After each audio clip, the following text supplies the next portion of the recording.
১৯১১ সালের ২১শে আগস্ট সোমবার ফ্রান্সের রাজধানী প্যারিস শহরের মধ্যখানে দাঁড়িয়েছিল ঐতিহাসিক ভবন লুভর মিউজিয়াম। সকাল ৮টা ৩০ মিনিটে ৩জন লোক মিউজিয়াম থেকে বের হন।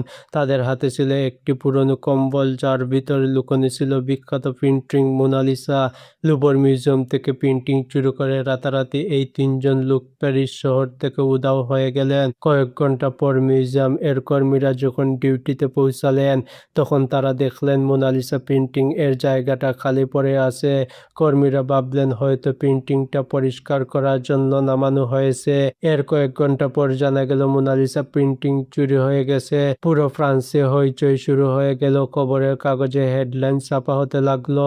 পুলিশ সক্রিয় হয়ে উঠল এবং কয়েকদিনের মধ্যেই এই খবর পুরো পৃথিবীতে ছড়িয়ে পড়ল। আশ্চর্যের বিষয় হলো, লিওনার্দো দা ভিঞ্চি তার জীবদ্দশায় যেসব স্কেচ তৈরি করেছিলেন তা ইনভেনশন হিসাবে প্রকাশিত হয় তার মৃত্যুর ৫০০ বছর পর। অন্যদিকে লিওনার্দো খুব তাড়াহুড়ো করে মোনালিসা পেইন্টিং তৈরি করেননি, বরং এটি তৈরি করতে তার ১৫ বছর সময় লেগেছিল।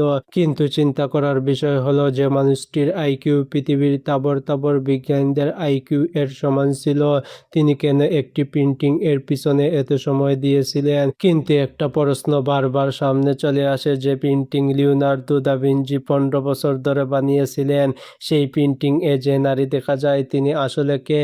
এই প্রশ্ন শত শত বছর ধরে পুরো পৃথিবীকে বিভ্রান্ত করে রেখেছিল। কিন্তু এই রহস্যের পর্দা উন্মোচিত হয় ১৯৫০ সালে।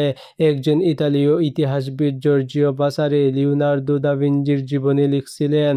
সেই বইতে তিনি উল্লেখ করেন মোনালিসা আসলে একজন বাস্তব মহিলা ছিলেন, যার নাম ছিল লিসা।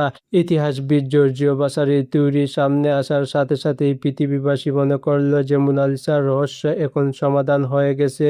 কিন্তু ইতিহাস কি এতটাই সহজ? পরবর্তী সময়ে মোনালিসার পরিচয় নিয়ে মানুষের মনে নানা সন্দেহ তৈরি হয়, কারণ লিওনার্দো দা ভিঞ্চি তৈরি পেইন্টিংটা তার সময়ের চাইতে কয়েক দশক এগিয়ে ছিল। আর এখান থেকেই মোনালিসার রহস্য নিয়ে আরও নতুন নতুন থিওরি জন্ম নিতে লাগলো। কিছু কিছু ইতিহাসবিদ বলেন যে এটা লিসা গ্যারাদ্রিনি নয়, বরং লিওনার্দো দা ভিঞ্চির মা ছিলেন। কিন্তু সবচেয়ে চমকপ্রদ থিওরি ছিল অন্য কিছু। ১৯২৭ সালে একজন শিল্প রিসার্চার দাবি করেন যে মোনালিসা আসলে অন্য কারো ছবি নয়, বরং স্বয়ং লিওনার্দো দা ভিঞ্চির নিজের ছবি, একটি সেলফ পোর্ট্রাইট।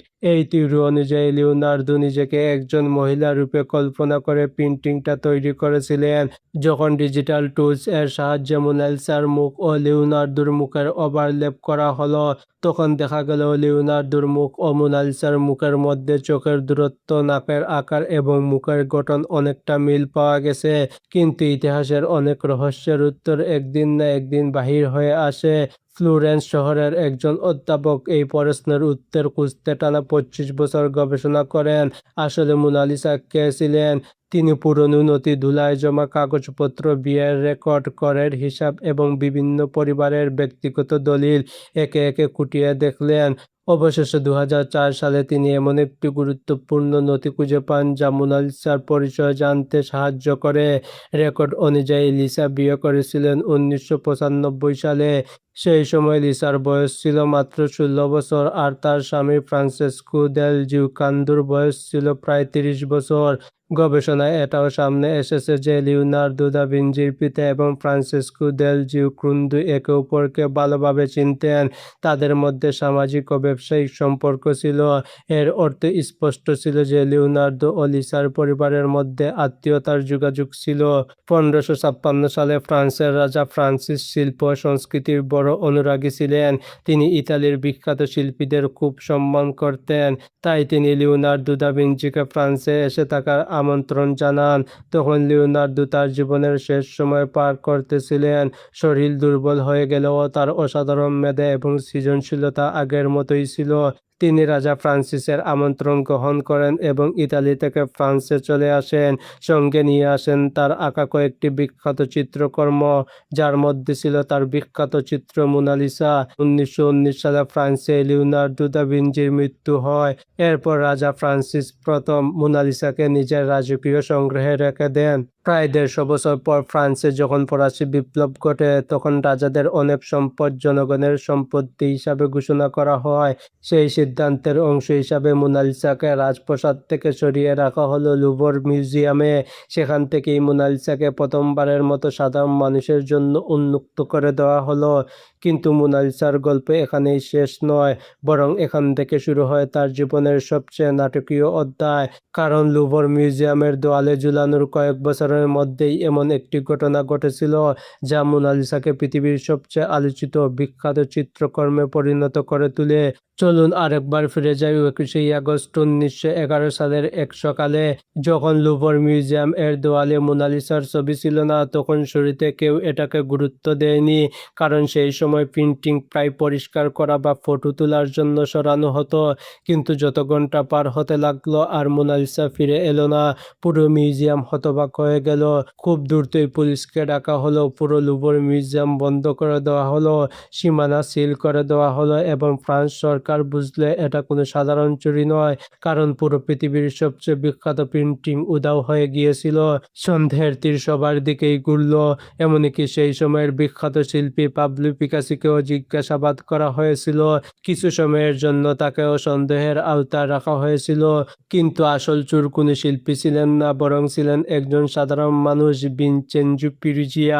আসলে ভিনচেনজো পিরুজিয়া আগে লুভর মিউজিয়ামে কাজ করতেন, তাই মিউজিয়ামের ভিতরের অনেক পথঘাট এবং নিরাপত্তা ব্যবস্থা তার ভালোভাবেই জানা ছিল। তিনি জানতেন কোন সময় নিরাপত্তা তুলনামূলক কম থাকে। সেই সুযোগেই তিনি দুই বন্ধুকে নিয়ে পরিকল্পনা করলেন। এক রাত তারা জাদুঘরের ভিতরে লুকিয়ে থাকেন। পরদিন সকালে মোনালিসাকে দেওয়াল থেকে নামিয়ে ফ্রেম থেকে খুলে একটি কম্বলে জড়িয়ে সহজেই বাইরে নিয়ে যান। ভিনচেনজো নিজেকে কোনো চোর মনে করতেন না, তার বিশ্বাস ছিল তিনি একজন দেশপ্রেমিক। তিনি ছিলেন ইতালির নাগরিক, আর তিনি মনে করতেন মোনালিসার আসল জায়গা ফ্রান্স নয় বরং ইতালিতে, কারণ তিনি মনে করতেন ছবিটি একসময় ইতালি থেকে ফ্রান্সে অন্যায়ভাবে নিয়ে আসা হয়েছিল। তবে সত্য বেশি দিন লুকিয়ে থাকেনি। ১৯১৩ সালে প্রায় ২ বছর পর ভিনচেনজো ধরা পড়েন এবং মোনালিসাকে আবার লুভর মিউজিয়ামে ফিরিয়ে আনা হয়। এই চুরির ঘটনাই মোনালিসাকে বিশ্বজুড়ে আরও বিখ্যাত করে তোলে।